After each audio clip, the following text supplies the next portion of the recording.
This week we're in the second part of a series called Throwbacks. If you're new with us, what we like to do is take our messages and we package them in a series with a common theme. And this week, we're in week 2, so it's still fairly new-ish. But before I go into what it's about, I'll tell you a little story. So I grew up in a family, there were 3 kids, right? It was my sister, she was the oldest, then me, then my brother. I was the middle child. Any middle children out there? Yeah, we're the forgotten ones, you know, or independent, I should say. Okay, so anyway, so when we were younger, one day my mom decides to take us to the Kohl's grand opening, you know, and it's a big thing. If you don't know Kohl's, it's a big department store, and we're expecting great things. So we go. I'm probably about 10. My brother is probably around 5, and my sister is around 13, so 5, 10, 13. And my mom's got to do something, you know, maybe she was checking out or customer service, we don't know. But she looks at my sister and I, and she goes, hey, do me a favor, just keep an eye on Nick for a second. And we're like, yeah, sure, you got it, no problem, right? Well, we didn't, and he wandered off somewhere, and we didn't know or didn't care. And before you know it, like, he's lost. And my mom turns around, she's like, where's Nick? And we're like, oh, I don't know. You know, and there's that feeling of terror.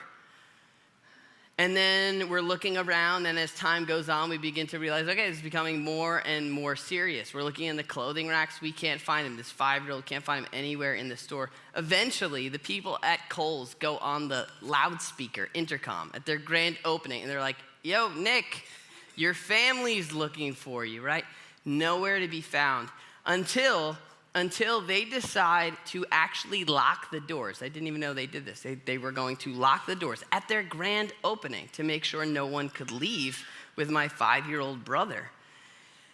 And that's where they found him.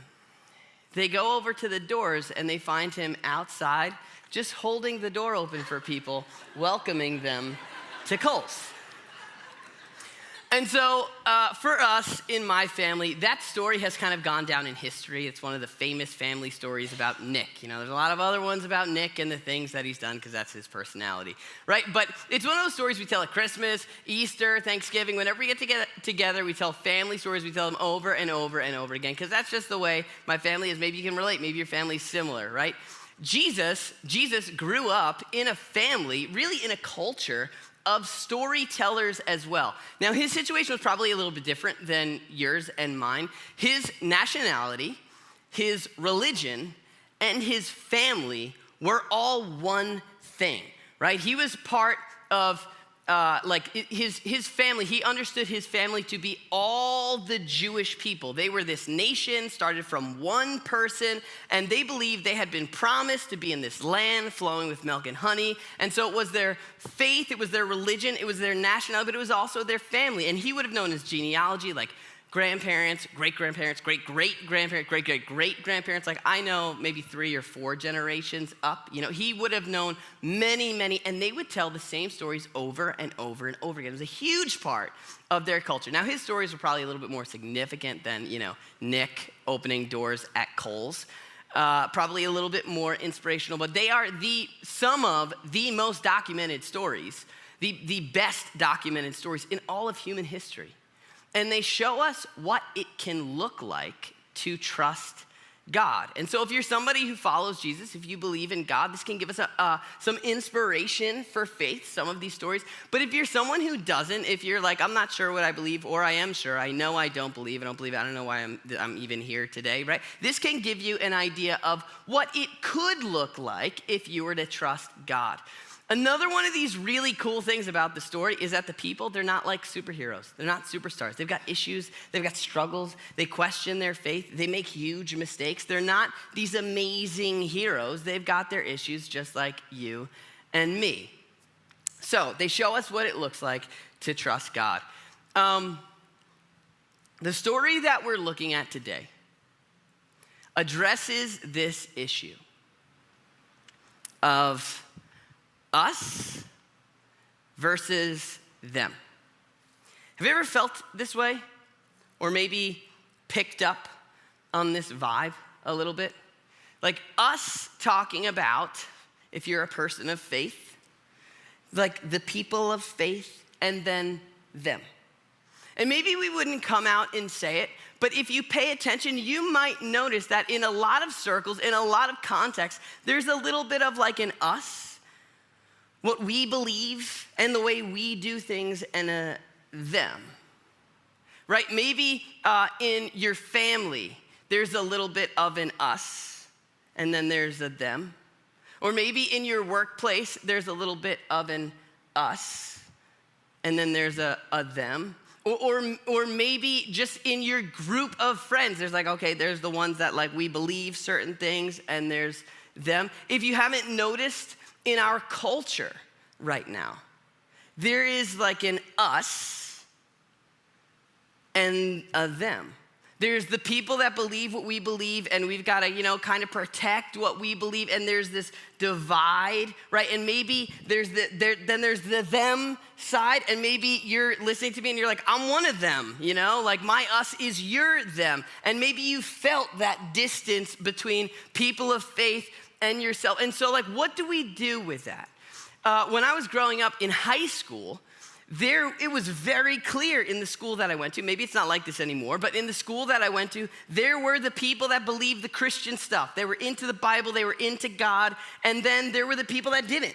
And it was very clear who was in which group. Then I went to school to study to be a pastor, and I worked at a restaurant while I was there. And even at that restaurant, there were people who were studying what I was studying, and there were people there that worked there, and then there were people that just worked there and they were doing other things and studying other things, like normal people, right? And there was a little bit of an us versus them. Like we kind of got together with ourselves, and they got together with themselves.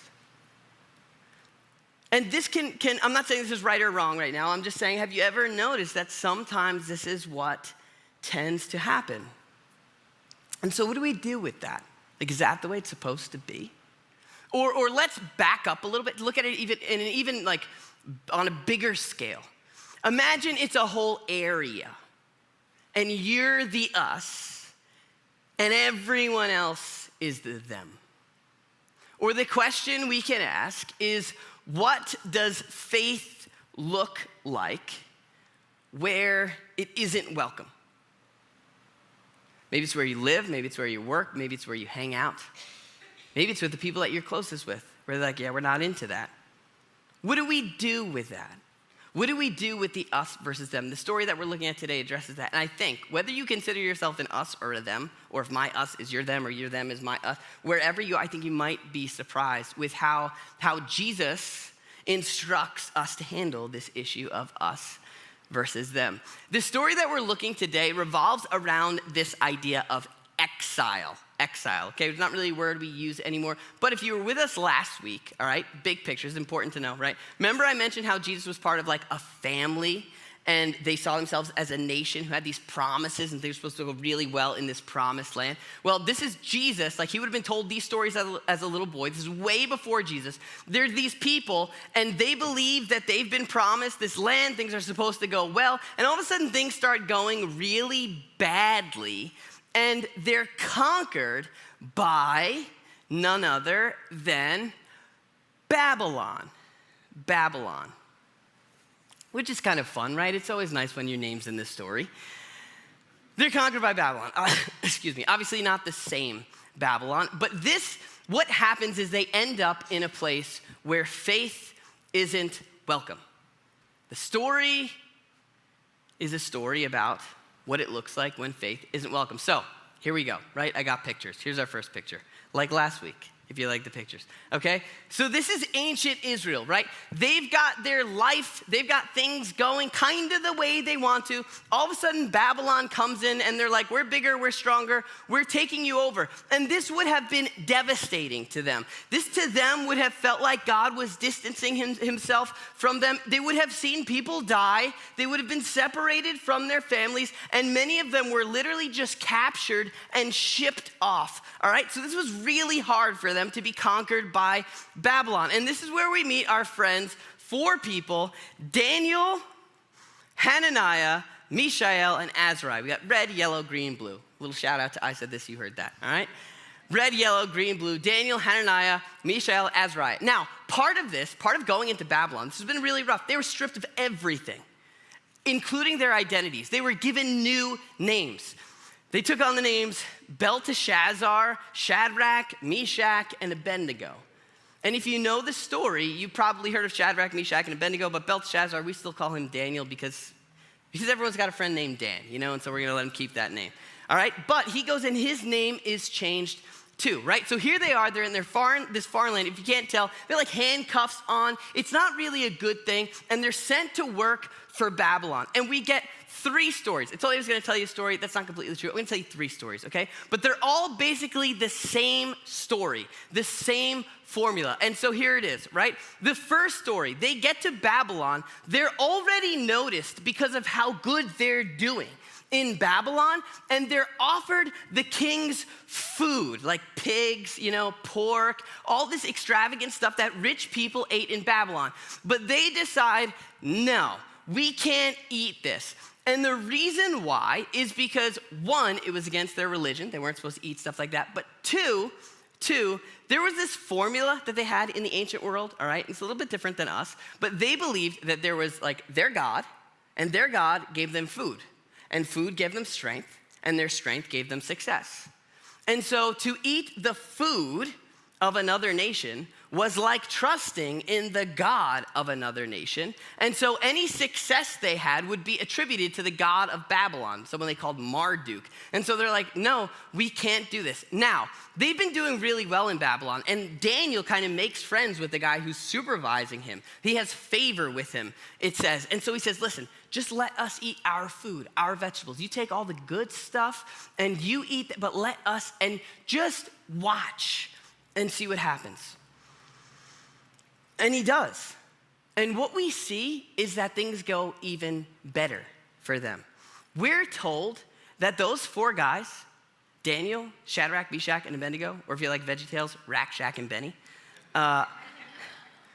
we're told that their performance was 10 times better than anyone else. And so they're celebrated. And now the people of power are like, all right, cool.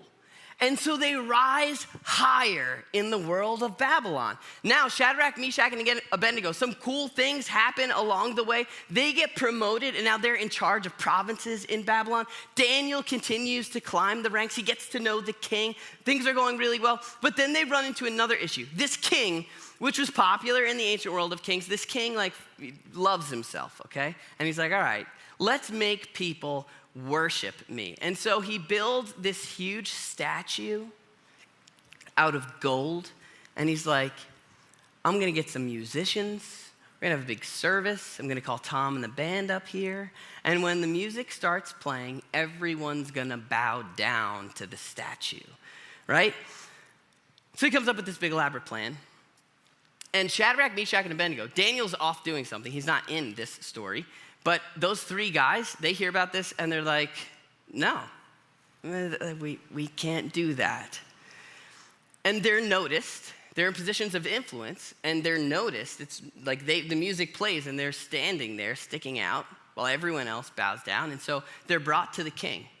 And the king's like furious, like how could you defy what I say? You don't defy the king. In those cultures, you didn't even approach the king, never mind defy him. And he's like, all right, I'm gonna play this music one more time. He gives them another chance, probably because they were in positions of leadership, because they were 10 times better than everyone else. I'll give you another chance. Ready? When the music plays, you bow. And if you don't, you're gonna be thrown into a furnace, the burning, fiery furnace. Apparently it had a huge furnace that could fit people in it, which was probably used for the making of this gold statue. If you don't bow down, you're gonna be thrown in. And then he goes, and what God is gonna be able to save you then?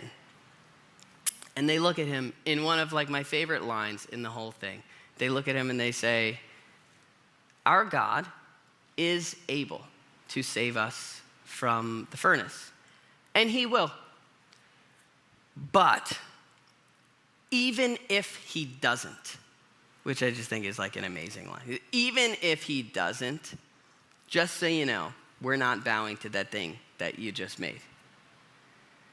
And so he throws them into the furnace. And if you know the story, there's a miracle. They don't burn.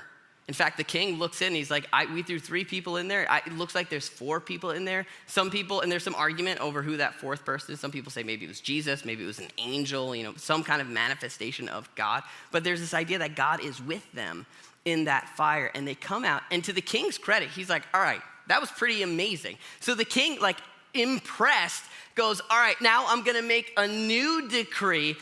Anyone who says anything bad about the God of Shadrach, Meshach, and Abednego, we're gonna knock down their house and chop them up into little pieces.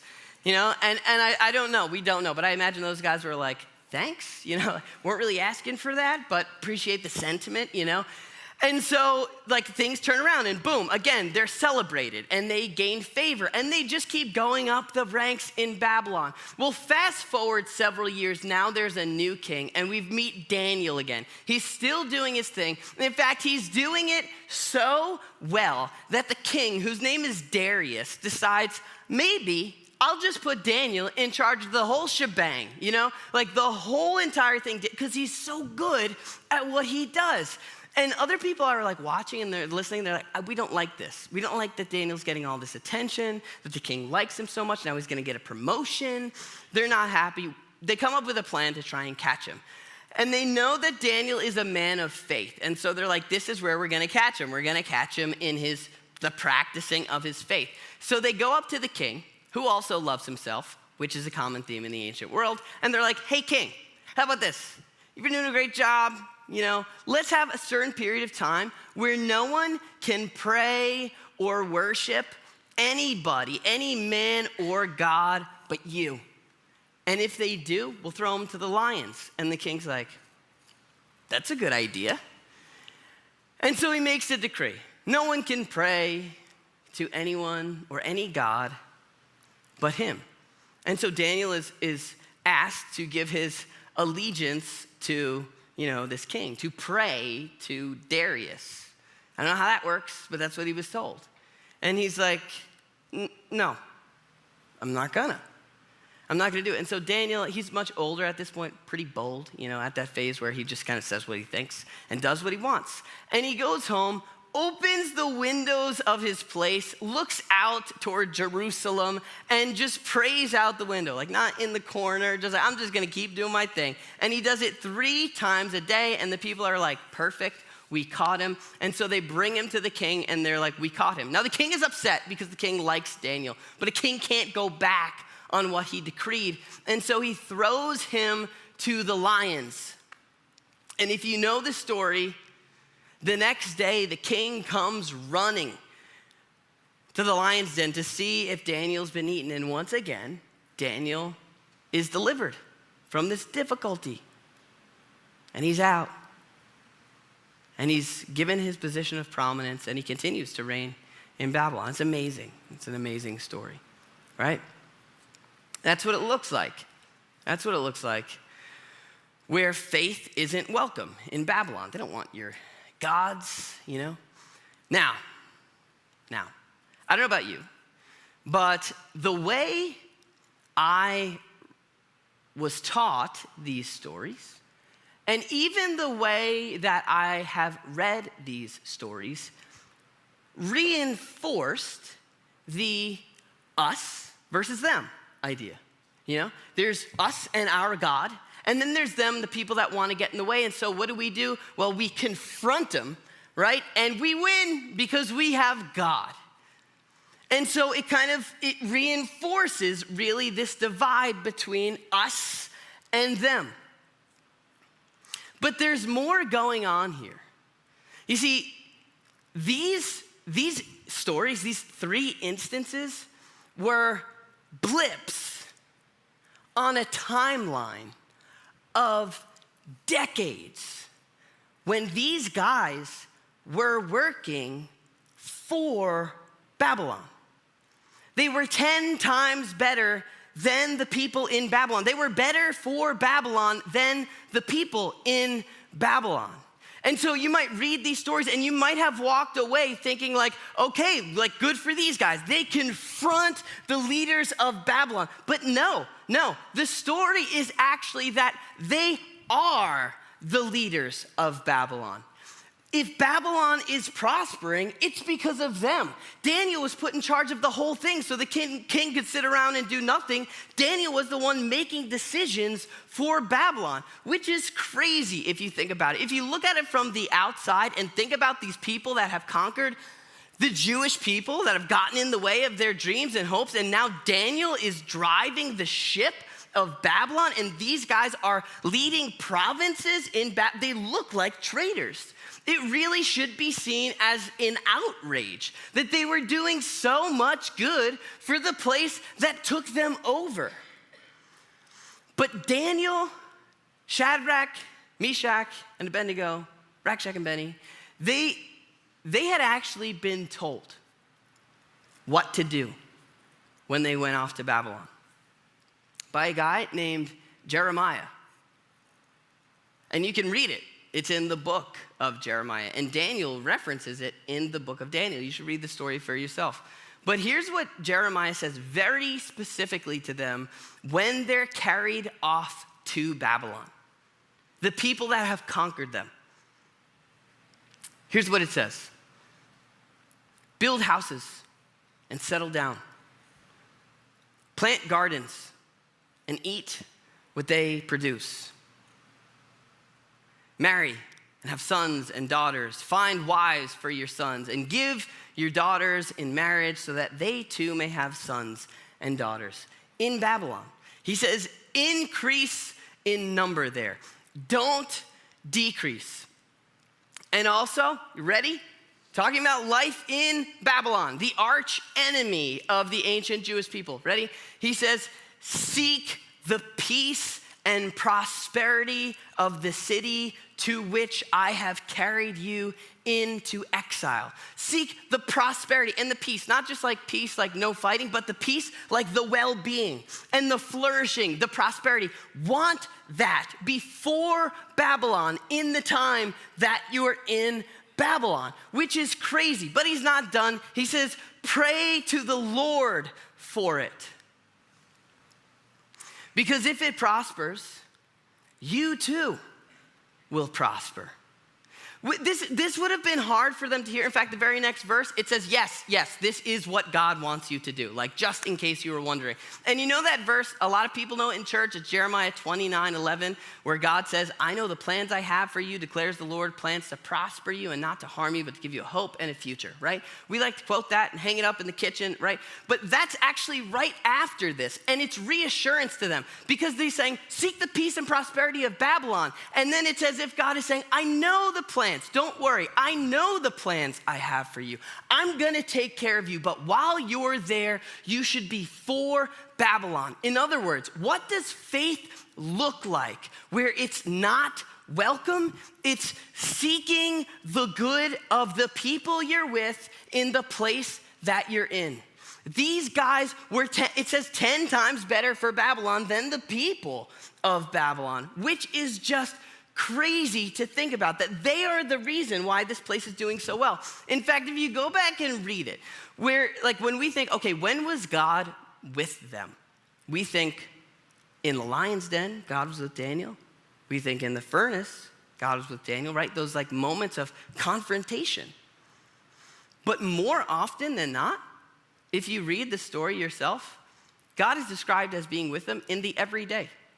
He's the reason why they're doing so well. And it's because they're doing what he said. They're seeking the good of the people they're with in the place that they're in. And these moments of opposition, absolutely. There are moments where they have to swim upstream and say, no, that I will not do. But one, they're only in that position because of the prominence that they have gained, because of how well how much good they've done for Babylon. And two, what it does is validate for anyone who's wondering why they are so good every other day of the week. What motivates them? What drives them? The reason why they're in case you're wondering, the source of our strength, boom, we see these 3 miraculous events.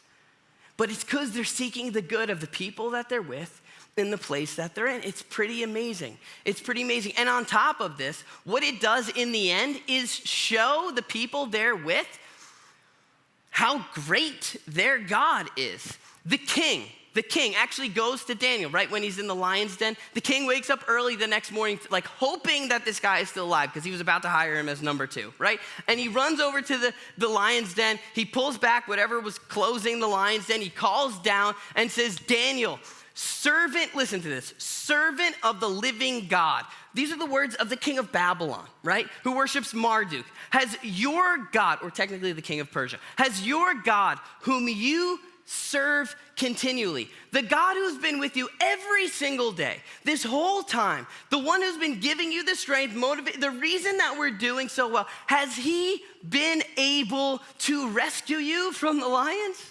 It made a profound statement to these people.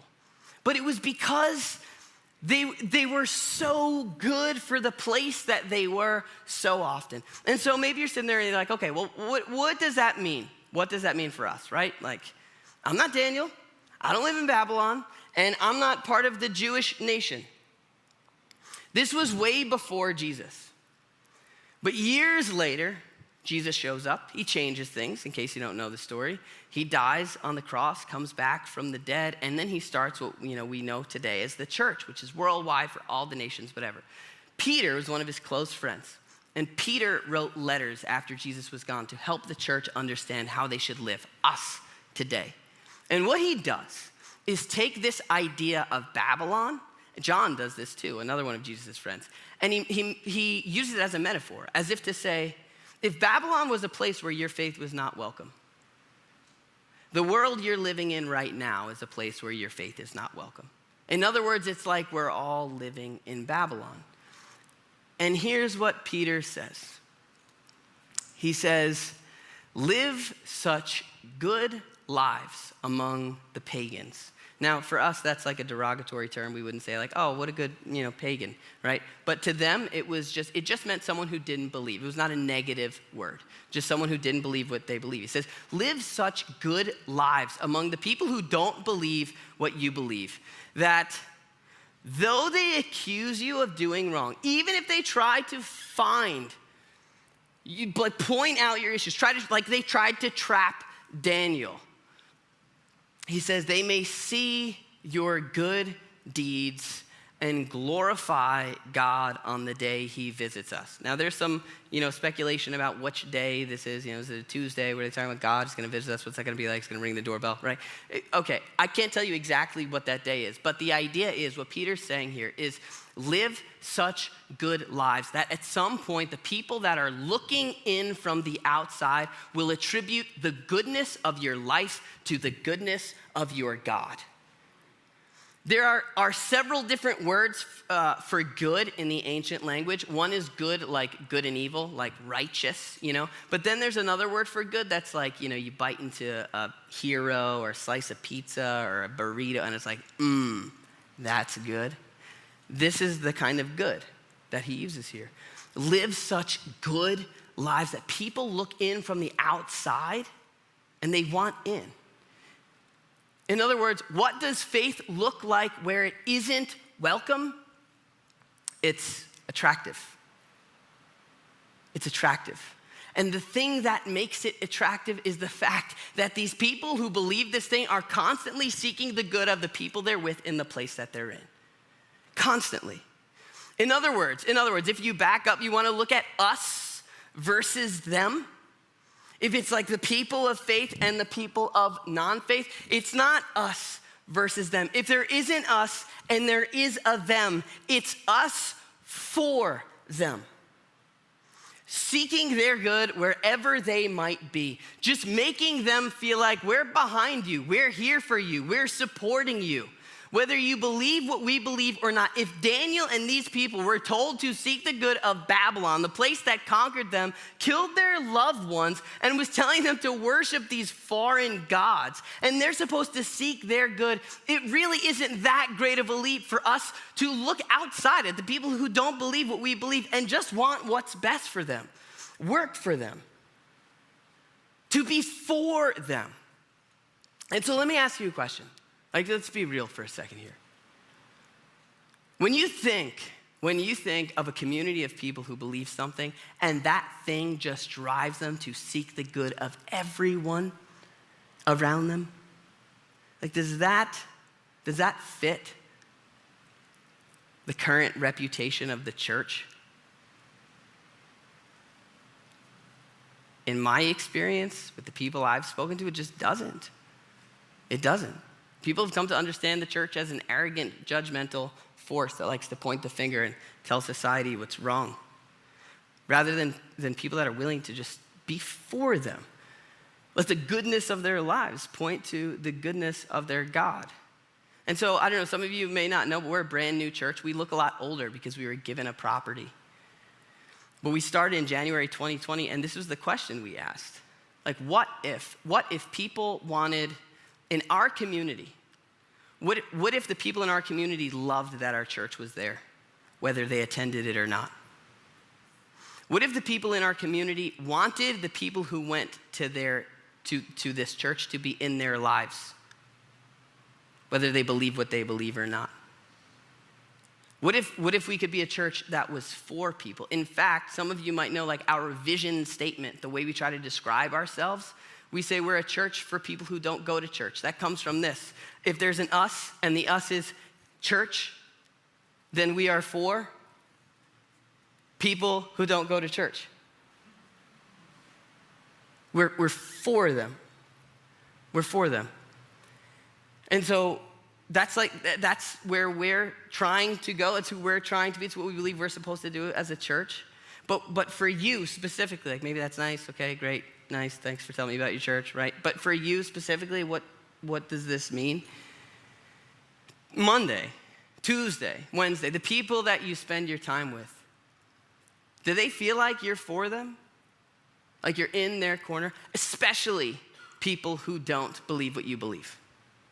In those areas of life where you would say, okay, honestly, yeah, they're not on board with my whole faith thing. Is your faith thing the thing that they love about you? Or the thing that makes things weird in our relationship? Like, let's just not bring up the church thing because I know she goes to church, but I don't go to church. Do they feel like you're for them? Do the members of your family who don't believe what you believe, they feel like you're for them? Or maybe for you, maybe you would describe yourself as a them and be like, yeah, no, I'm one of them. I don't believe that. And maybe for you today, all you needed to hear was that if you felt like the church has been looking at you, pointing the finger and arrogantly looking down on you and your way of life, maybe you just needed to hear that wasn't supposed to be like that and that we're trying to head in a different direction. This is not Jesus' plan for the church. Tom, I'm going to ask the band to come back up here, but I'll leave you with this picture. I have a neighbor who has a son, and his son is an adult. He doesn't live with him. I think he owns a landscaping business, and I really don't know him very well. I've had very brief interactions with the guy, quick interactions, but they're always impactful interactions. Like one day I had DoorDash delivered and my DoorDash driver slammed into the curb and totally blew out his tire. And I was trying to change the tire in front and the lug nuts were stuck on and I'm just not strong enough to get them off. And this guy comes out, with his big muscles and just saves the day, takes the lug nuts off. My other neighbor, her husband recently passed away. And just recently I look outside and I see this guy cutting her grass, just taking care of her. There was another day, I live in a flood zone, so my house is a little higher. I was bringing a washing machine inside. I was doing it by myself. I'm trying to get it up the stairs. I'm at the point of no return where I got to decide, am I going to drop this thing or am I going to get a hernia, And all of a sudden, I hear yelling from across the street, and it's him again. And he's running over. He's like, do you need help? Do you need help? I'm like, yeah. And he gets underneath and brings us inside. I looked at him, I'm like, you're just always around. And he goes, I'm just here to help. And he leaves. And like I said, honestly, I don't even know his name. I should, but I don't. And I definitely don't know what he believes. But that's what I think the church is supposed to look like. I waited till he was up here, but David, just last week, David was standing in between services out in the lobby. He looked out the window. Do we have that picture? He looked out the window. He sees a guy pushing his bike. And he runs outside and just pumps the tire, just has a pump. Who's got a pump?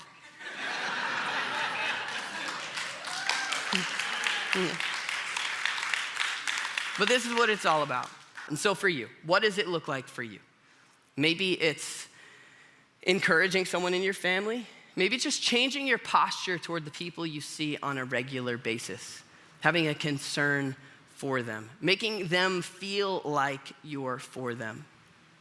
Or maybe it's doing something as simple as standing outside Kohl's, holding the door open, and welcoming people as they come in.